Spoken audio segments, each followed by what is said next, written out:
Register ಮಾಡಿಸ್ಕೊಳ್ಳಿಕ್ಕೆ ವಕೀಲ ವೃತ್ತಿಗೆ ಮತ್ತು ಅವರನ್ನು ಸೂಪರ್ವೈಸ್ ಮಾಡಲಿಕ್ಕೆ ಇರ್ತಕ್ಕಂಥದ್ದು ಬಾರ್ ಕೌನ್ಸಿಲ್ ಆಫ್ ಕರ್ನಾಟಕ, ಅದೇ ರೀತಿ ಬಾರ್ ಕೌನ್ಸಿಲ್ ಆಫ್ ಇಂಡಿಯಾ.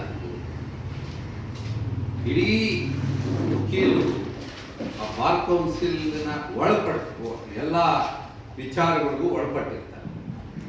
ಈ ಬಾರ್ ಕೌನ್ಸಿಲ್ಗೆ ನಡೀತಕ್ಕಂಥದ್ದು ಚುನಾವಣೆ ಮುಖಾಂತರ ಬಾರ್ ಕೌನ್ಸಿಲ್ಗೆ ಎಲೆಕ್ಟ್ ಆಗ್ತಾರೆ. ಕರ್ನಾಟಕದ ಬಾರ್ ಕೌನ್ಸಿಲ್ಗೆ ಎಲೆಕ್ಟ್ ಆಗ್ತಾರೆ.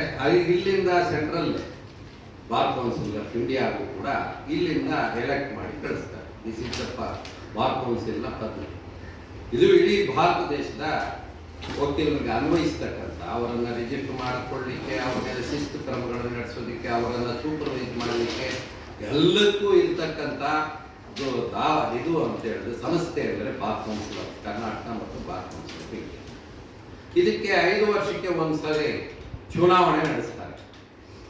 ಇದು ಈಗಾಗಲೇ ಚುನಾವಣೆ ಆಗಿ ಬಹಳ ದಿವಸ ಆಗಿದೆ, ಚುನಾವಣೆ ಮಾಡಬೇಕಾಗಿದೆ. ಚುನಾವಣೆಯನ್ನು ಮುಂದೂಡಿಕೊಂಡು ಹೋಗ್ತಾ ಇದ್ದಾರೆ. ರೀಸನ್ ಏನು ಹೇಳ್ತಾರೆ ಅಂತ ಹೇಳಿದ್ರೆ, ಹೊಸದಾಗಿ ವಕೀಲರು ಪಾಸ್ ಆಗಿರ್ತಕ್ಕಂಥವ್ರಿಗೆ ಎಕ್ಸಾಮ್ ಮಾಡಬೇಕಾಗ್ತದೆ. ಈಗ ಹೊಸ ಪದ್ಧತಿ ಒಂದು ಬಂದಿದೆ. ಮೊದಲು ಪಾಸ್ ಆಗಿಬಿಟ್ರೆ ಡಿಗ್ರಿ ತಗೊಂಡಿದ ತಕ್ಷಣ ಅವರಿಗೆ ಎನ್ರೋಲ್ಮೆಂಟ್ ಆಗ್ತದೆ. ಎನ್ರೋಲ್ಮೆಂಟ್ ಆಗಿದ ತಕ್ಷಣ ಅವರು ವಕೀಲ ವೃತ್ತಿಯನ್ನು ಮಾಡ್ಬೋದು. ಆದರೆ ಈಗ ಹೊಸದಾಗಿ ಏನು ಮಾಡಿದ್ದಾರೆ ಅಂದರೆ, ಸುಮಾರು ವರ್ಷಗಳಿಂದ ಅವರು ಪಾಸ್ ಆದ ಮೇಲೂ ಕೂಡ ಇನ್ನೊಂದು ಎಕ್ಸಾಮ್ ಅನ್ನ ಬಾರ್ ಕೌನ್ಸಿಲ್ ನಡೆಸ್ತಕ್ಕಂಥ ಎಕ್ಸಾಮ್ ಅನ್ನು ಬರೀಬೇಕು. ಆ ಬಾರ್ ಕೌನ್ಸಿಲ್ ಎಕ್ಸಾಮ್ ಅನ್ನು ಬರೀಬೇಕು ಅನ್ನುವಂತ ವಿಚಾರದಲ್ಲಿ ಎಕ್ಸಾಮ್ ಬರೆದಿರ್ತಕ್ಕಂಥವರು ಎಷ್ಟು ಜನ ಪಾಸ್ ಆಗಿದ್ದಾರೆ ಅನ್ನೋ ರಿಪೋರ್ಟ್ ಅನ್ನು ಕೊಡಬೇಕು. ಅದು ಕೊಟ್ಟಿಲ್ಲ. ನೋಡಿ, ಇದು ಎಂತ ದೊಡ್ಡ ಮಿಸ್ಟೇಕು ಅಂತ ಅರ್ಥ ಮಾಡ್ಕೊಳ್ಳಿ. ಬಾರ್ ಕೌನ್ಸಿಲ್ ನಲ್ಲಿ ಎಲೆಕ್ಟ್ ಆಗಿರ್ತಕ್ಕಂಥ, ಬಾರ್ ಕೌನ್ಸಿಲ್ ಪಾಸ್ ಆಗಿರ್ತಕ್ಕಂಥವರ ಲೆಕ್ಕವನ್ನ ಎಷ್ಟು ಜನ ಪಾಸ್ ಆಗಿದ್ದಾರೆ ಅಂತೇಳಿ ಬಾರ್ ಕೌನ್ಸಿಲ್ ಆಫ್ ಇಂಡಿಯಾಗೆ ಕಳಿಸಿದ್ರೆ ಎಲೆಕ್ಷನ್ ಶುರುವಾಗಿದೆ. ಆದ್ರೆ ಅದು ಕೊಟ್ಟಿಲ್ಲ ಅನ್ನೋ ಕಾರಣಕ್ಕೆ ಇವತ್ತಿನ ದಿವಸ ಇವರು ಇಷ್ಟು ದಿವಸದಲ್ಲಿ ಕೊಡಿ ಅಂತ ಡೈರೆಕ್ಷನ್ ಕೊಡ್ಬೋದಾಗಿತ್ತು.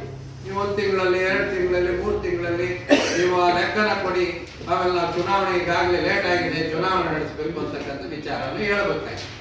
ಆದ್ರೆ ಇವತ್ತೇನ್ ಮಾಡಿದ್ದಾರೆ, ಅಡ್ಯಾಕ್ ಕಮಿಟಿಯನ್ನ ನೇಮಿಸಿದ್ದಾರೆ. ಅಡ್ಯಾಕ್ ಕಮಿಟಿ ನೇಮಿಸಿಲ್ಲ. ಅವ್ರು ನೇಮಿಸಿರ್ತಕ್ಕಂಥದ್ದು ಬಾರ್ ಕೌನ್ಸಿಲ್ಗೆ ಒಬ್ಬ ಚೇರ್ಮನ್ ಅನ್ನ ನಾಮಿನೇಟ್ ಮಾಡ್ತಾರೆ. ಚೇರ್ಮನ್ ಅನ್ನ ನಾಮಿನೇಟ್ ಮಾಡೋದು ಅಂದ್ರೆ ಸರ್ವಾಧಿಕಾರಿ ಧೋರಣೆ. ನಮ್ಮ ಬಾರ್ ಕೌನ್ಸಿಲ್ ಇರ್ತಕ್ಕಂಥದ್ದು ಪ್ರಜಾಪ್ರಭುತ್ವದ ರೀತಿಯಲ್ಲಿ ಚುನಾವಣೆಗಳ ಮೂಲಕ ನಡೀತಕ್ಕಂಥದ್ದು.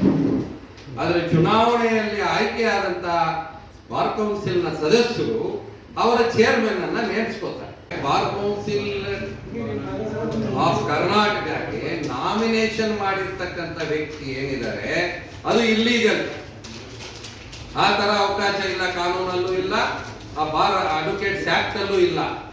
ಅಡ್ವೊಕೇಟ್ಸ್ ಇಲ್ಲದೆ ಇರ್ತಕ್ಕಂಥ ರೀತಿಯಲ್ಲಿ ಸರ್ವಾಧಿಕಾರಿ ಧೋರಣೆಯಿಂದ ಮಾಡಿರ್ತಕ್ಕಂಥ ನಾಮಿನೇಟ್ ಮಾಡಿರ್ತಕ್ಕಂಥವ್ರನ್ನ ತಕ್ಷಣ ಸಸ್ಪೆಂಡ್ ಮಾಡಬೇಕು ಅಂತಕ್ಕಂಥದ್ದು, ರಿವೋಕ್ ಮಾಡಬೇಕು ಅಂತಕ್ಕಂಥದ್ದು ನಮ್ಮ ಡಿಮ್ಯಾಂಡ್ ಆಗಿದೆ.